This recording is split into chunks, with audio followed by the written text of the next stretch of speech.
Screen पे एक article देख रहे हैं, जिस आर्टिकल में डोनाल्ड ट्रंप ने जुलाई महीने में कहा था कि वो दिन अब चले गए जब भारत में हायरिंग करते थे और चाइना में फैक्ट्रियां स्थापित करते थे। लेकिन इसके उलट अब भारत में अरबों डॉलर के निवेश की घोषणा कर दी गई है यूएस की कई कंपनियों के द्वारा। ओपन एआई ने भी एक बड़ा फैसला लिया है और भारत और अमेरिका के बीच में क्या अब सुलह हो रही है। जानेंगे ऐसा क्यों कहा जा रहा है, ब्राजील के साथ भारत ऐसा क्या कर रहा है जो सारे टेंशन को अब खत्म करने की दिशा में बात आगे बढ़ी है। जानेंगे जियोपॉलिटिक्स में क्या कुछ चल रहा है। हमेशा की तरह जानने को मिलेगा बहुत कुछ। आइए जानते हैं इन खबरों को विस्तार से। एआई के एक समिट में अमेरिका में डोनाल्ड ट्रंप ने जुलाई महीने में कहा था कि वो दिन अब चले गए, वो दिन भूल जाओ जब आप भारत में हायरिंग करते थे और चाइना में फैक्ट्रियां बनाते थे। अब सब कुछ जो होगा वो अमेरिका में होगा। हालांकि उसके बाद ये देखने को मिला कि बड़ा ही ड्रामेटिक तरीके से चीजें बदलनी शुरू हो गई और भारत के ऊपर टैरिफ का सिलसिला शुरू रहा। हमने आपको सुबह बताया था कि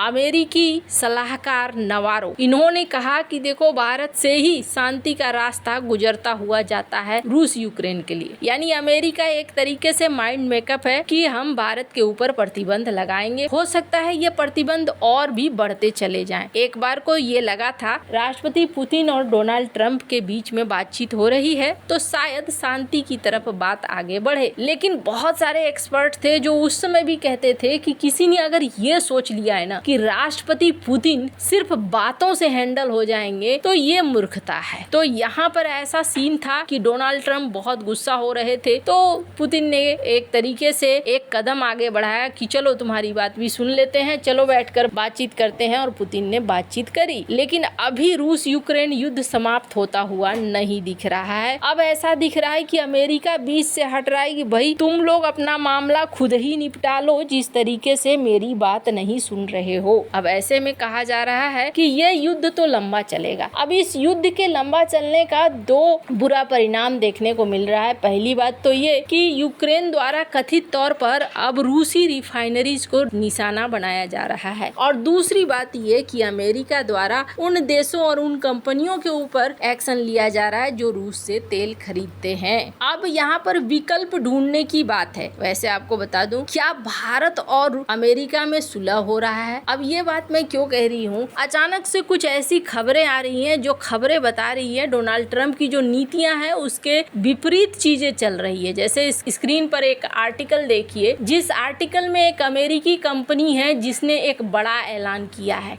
किंड्रिल जो पहले आईबीएम के साथ मिलकर थी, आईबीएम से टूटकर इसने कंपनी बनाई है। इन्होंने भारत के अंदर 2.25 बिलियन अमेरिकी डॉलर के निवेश की घोषणा करी है और ये घोषणा 21 अगस्त 2025 को की गई है, जब किंड्रिल के अध्यक्ष और सीईओ मार्टिन श्रोएटर ने नई दिल्ली में पीएम मोदी से मुलाकात की। और इस निवेश का मुख्य काम क्या है? एआई में ये निवेश करना चाहते हैं, नई टेक्नोलॉजी में निवेश करना चाहते हैं, साइबर सुरक्षा में, हाइब्रिड आईटी मॉडर्नाइजेशन में, एआई इनोवेशन लैब स्थापित करना चाहते हैं। इसके अलावे यहाँ देखा जा रहा है किंड्रिल भारत में टीयर 2 और टीयर 3 शहरों में ऑफिस खोलने की योजना बना रही है ताकि ज्यादा से ज्यादा लोगों को यहाँ हायर किया जा सके। किंड्रिल फाउंडेशन के माध्यम से कंपनी लगभग 2 लाख नागरिकों को ट्रेनिंग देगी। किंड्रिल स्किलिंग प्रोग्राम शुरू किया जाएगा जो कि एआई के क्षेत्र में आगे बढ़ने वाली बात होगी। अब अगर आपको लग रहा है कि ये तो कोई नई कंपनी होगी, नहीं, किंड्रिल भारत में पहले से कई सारे संगठनों को अपने सर्विसेज दे रहा है। बेंगलुरु अंतर्राष्ट्रीय हवाई अड्डा,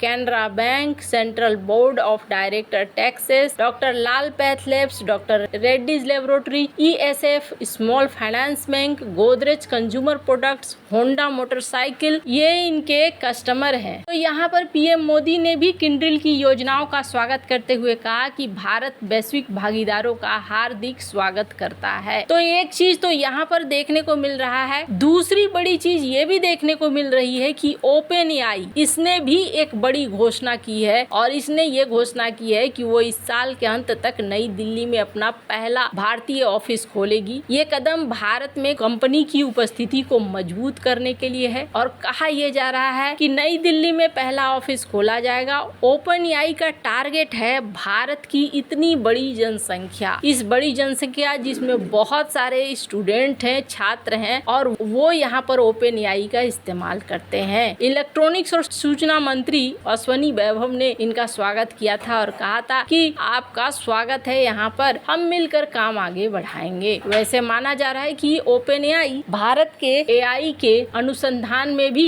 बड़ी मदद करने जा रही है। कई सारी कंपनियां हैं जो इस वक्त भारत के लिए अपने निवेश को बढ़ा रही है। उनमें इंटेल, लॉकहीड मार्टिन, ये सारी हैं जो सेमीकंडक्टर के क्षेत्र में निवेश को तेज कर रही हैं। अब एक बार को आपके मन में आएगा कि भारत और अमेरिका के बीच में तो अभी स्थितियां समझ में नहीं आ रही है कि क्या होगा और क्या नहीं। ऐसे में क्या हो रहा है, क्यों ये कंपनियां भारत के अंदर निवेश कर रही हैं? माना जा रहा है कि ये सब कुछ जो चल रहा है इसका सॉल्यूशन निकलेगा और जल्दी ही निकलेगा। इसका एक उदाहरण देखिए, भारत ने अब तेल खरीदना शुरू किया है ब्राजील के साथ, और यहाँ स्क्रीन पर आप देख सकते हैं S&P ग्लोबल की इस खबर को, जिसमें कहा जा रहा है कि भारत अब ब्राजील के साथ अपने रिश्तों को ज्यादा मजबूत कर रहा है। चूंकि डोनाल्ड ट्रंप के टैरिफ के बाद से एक अनिश्चितता बढ़ गई है, आगे क्या होगा और कैसे होगा। ऐसे में भारत अपने ऑयल खरीद को अलग अलग दिशाओं में बांटना चाह रहा है। ऐसा नहीं है कि भारत ने रूस से खरीदने से पूरा मना ही कर दिया है, लेकिन भारत अलग अलग देशों के साथ अपने तेल के व्यापार को बढ़ा रहा है। जिस तरीके से रूस यूक्रेन में चल रहा है, ये लड़ाई अब किस दिशा में जाएगी कहना मुश्किल है। ऐसे में किसी एक पर निर्भर रहना ठीक नहीं है, और यही वजह है कि भारत इस दिशा में काम कर रहा है। दूसरी बड़ी चीज ये भी देखने को मिल रही है, स्क्रीन पर एक आर्टिकल देख सकते हैं जिसमें कहा जा रहा है कि भारत और अमेरिका के बीच में अभी भी बातचीत हो रही है, ताकि जो व्यापार संबंधी समस्याएं हैं उनको दूर किया जा सके। कई सारे एक्सपर्ट हैं जो इस बात को मानते हैं कि बातचीत होना बहुत जरूरी है ताकि समस्याओं का समाधान निकाला जा सके। हालांकि भारत ने इस बात को साफ कर दिया है कि हम अपने किसानों को लेकर, स्क्रीन पर अमित शाह के एक